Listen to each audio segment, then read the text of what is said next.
The Observer Corps was first formed in 1925 by Lord Ashmore when it was required to find a defensive system along the east coast to London, as in the 1418 war the German Zeppelins travelled along that coast to bomb London and associated towns on the coast. And so it was designed to have a system where it could be told on when an aircraft was being approached to an area, and then it could be logged and defensive forces could be put in action against them. So in 1925 Lord Ashmore started off the Observer Corps. They did various short exercises and in communication with each other in various parts until 1939. In 1939 April, the posts were, Holbeach Post was first formed, just on the outskirts of Holbeach was where it was first formed, and enclosures with sandbags round it, and a wooden shed in which to put your bicycle when you got there, and also to do storage and get it in when it rained. It was in that field during the war, and it was actually operated by reserved occupation people who had shops and things in the town and had a reserved occupation that they would not be called up for military service. And they operated that on a voluntary basis, and that went on all through the war. And until 1947, when the 45, when the Observer Corps was stood down. In 1941, the Observer Corps became the Royal Observer Corps, as its work in the cooperation with the RAF in the Battle of Britain, and that award by the King in 1944 for the actual honour of being a great help in the Battle of Britain. It was said afterwards that without the Royal Observer Corps, the Battle of Britain could not have been won.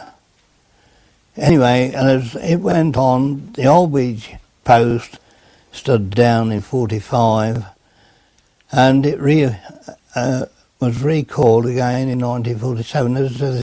It was thought that with the way that the Russian forces and government was acting, that we might need to use it again.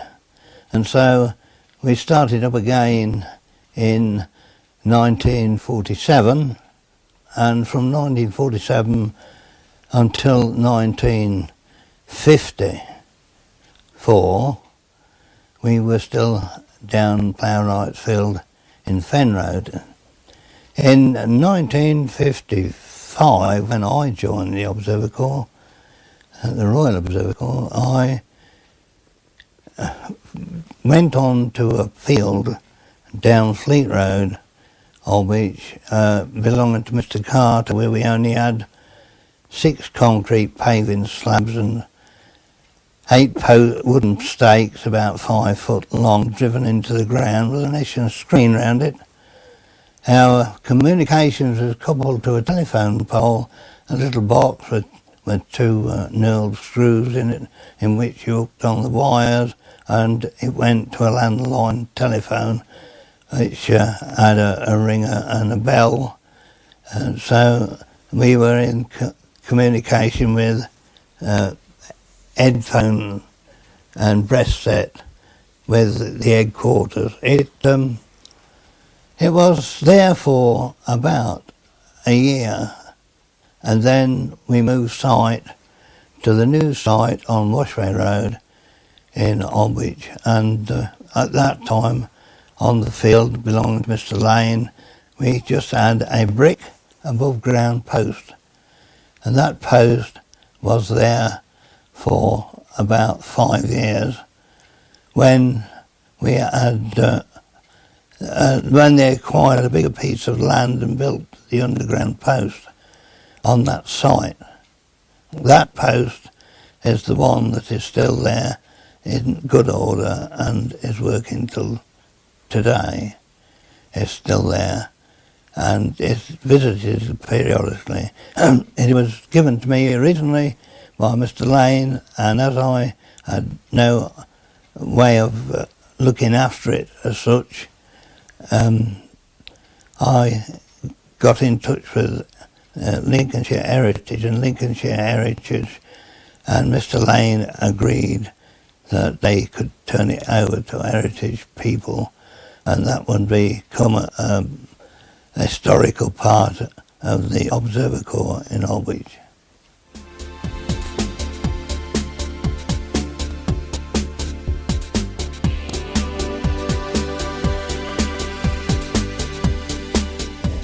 The idea of the underground monitoring post was to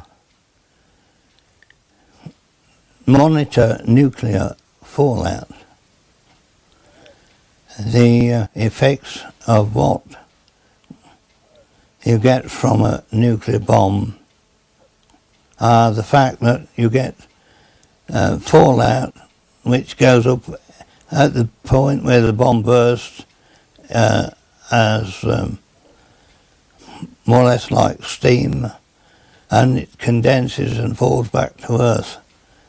It was then monitored by various instruments on the post, and the first indication that you would have that a bomb had gone off was when the bomb power indicator would show the needle movement, and that movement would stay in position until it was reset half a minute afterwards in case there was a second bomb. The position of the bomb in relation to the post was recorded on the ground zero indicator. This was a photographic pinhole camera type which had 4 cassettes marked off in degrees, in which there was a photographic paper. That photographic paper will photograph the bomb as a black or brown blob, and then you could from the graph on the paper, you could find out exactly where the bomb went off by triangulating with 2 of the posts. You could get the exact spot where the bomb went off. You could also tell whether it was a ground burst or an air burst from the paper and the graticle on the graph. The next indicator then would be a warning from the warning centre saying that you had a fallout approaching, and you would then batten down the hatches and go downstairs, and you would read off the fixed survey meter, which was an instrument connected to an ionisation chamber about 3 foot above the ground in a plastic dome up a sleeve from down the post on a telescopic rod. And those readings were then recorded and passed on to headquarters, and then the team of triangulators and workers in the headquarters would then decide which way the fallout from the bomb was going, and you could clear a path ahead of the fallout if you needed to move people such as troops or put them underground until the cloud had gone over. That was the main reason that we were down there. My name's John Kinder. I was an observer here on this post for 9 years, up until the stand down in 1991. Today I'm going to show you around the post and give you an idea of some of the activities that went on here. We'll start with the locks. The locks on the post were very important. For the simple reason, if you didn't lock the locks back onto the hasp, then there was a good chance that somebody may come along and actually lock you in the post. So whoever unlocked the post had to always make sure the locks were relocked back onto the hasp. Once the locks are undone, you can open the lid to the shaft and a quick visual inspection just to make sure there's no flooding.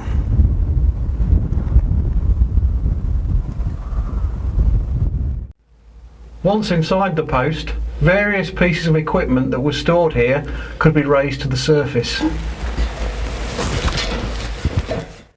One piece of equipment was the ground zero indicator, the GZI, which was basically the pinhole camera which would detect the bomb bursts, whether they were air bursts or ground bursts.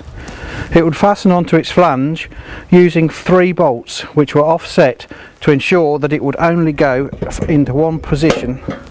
It was held on by 3 conical nuts which would be hand tightened upon the setting up of the post.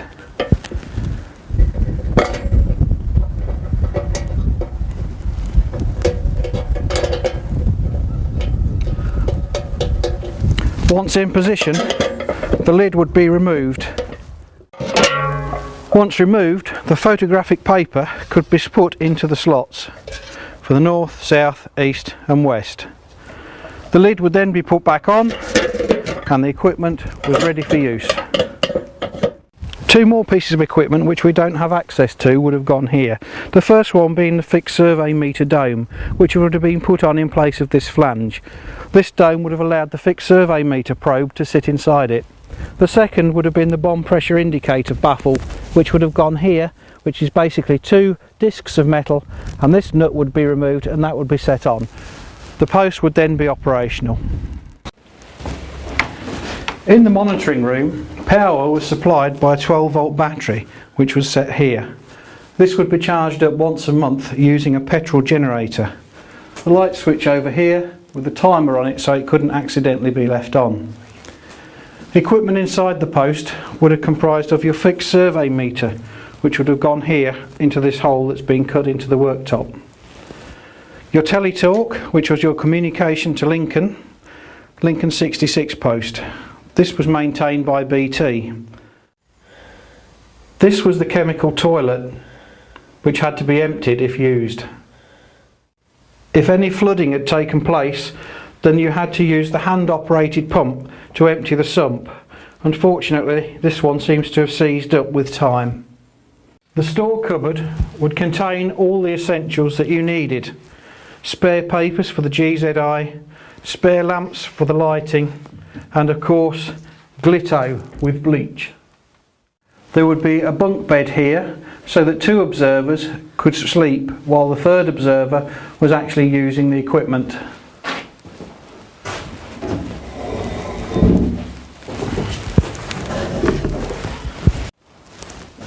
The fixed survey meter probe would have gone into this pipe here up into the surface.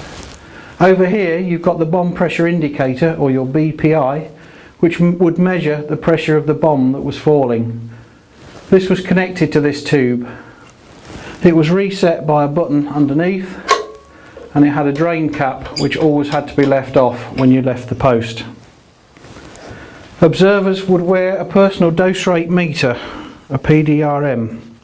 This would be clipped to their tunic. It would indicate how much radiation they would be absorbing and could be read by looking through it rather like a telescope. Over here was the WB1401, which was the warning broadcast speaker system from the government. Upon hearing attack warning red Lincoln 43, that meant that an air attack in your area or district was imminent. At that point you would have to sound the alert. Number 3 observer would have then come up the shaft, and it was his job to sound the air attack was imminent using the hand operated siren.